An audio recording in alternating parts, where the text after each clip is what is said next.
Hillary, how are you? I'm doing great, thank you. Oh, there we go. There we go. I have to tell you, Hillary, you have to be a special guest because this is the third time we've talked to you today, and it just keeps getting better and better. I'm so sorry about that. No, I'm in an no, off-site no. location, and so the cell phone service is terrible. Well, we hear you perfectly now, so we are going to try again about the commitment Catholics have towards religious liberty. There we go. Okay, you hear me okay now? I can. Great, thank you. So I was just trying to tell you before that I think Catholics would find it really surprising that, the struggle for religious liberty has been, can you hear me okay? I Sorry. can, yes. Yep. Okay. So I think the struggle for religious liberty has been really very intense in this country at different times in our country's history. So Catholics have, struggled to establish Catholic schools in this country, and we've just had a number of religious freedom challenges, including the current challenges that we face today.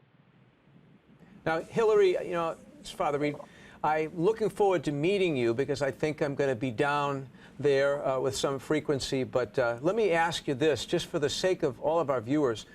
This year's Fortnight for Freedom celebration, what can we expect? Anything new, different? Yeah, absolutely. So there's going to be a tour of relics, actually, of St. Thomas More and St. John Fisher, who are, of course, martyrs of the English Reformation.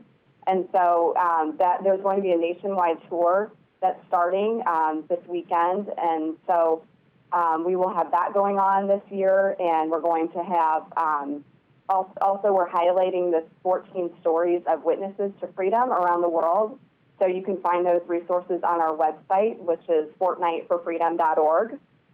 So we have a number of resources available for people to find online, so they can, if they can't make a pilgrimage to one of the sites that's having the relics tour, then they can certainly pray, and they can also watch the Fortnight for Freedom masses on TV. I think Catholic TV is actually broadcasting them on June 21st as well as July 4th. Absolutely, we are. We are, and you see, now you're doing PR for us, too.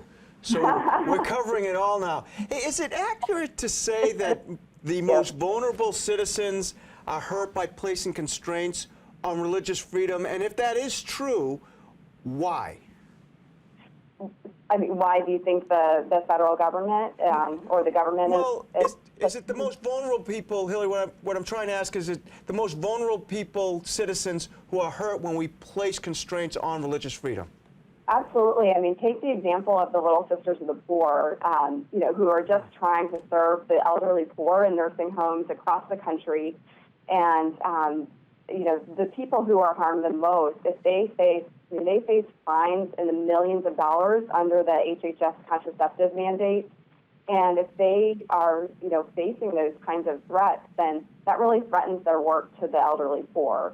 And we've also seen in the adoption services context where Catholic charities in several states around the country have been essentially kicked out of the adoption and foster care services. And of course, who does this hurt? The children. And this is when marriage laws were weakened across the country. So it hurts, vulnerable children as well as adoptive parents, birth parents. So no one really wins in that situation when religious freedom is curtailed.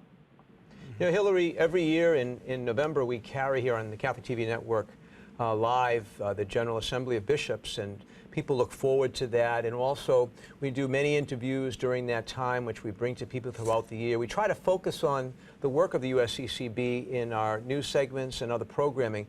Can you tell us about what it's like to work there at the headquarters for the United States Conference?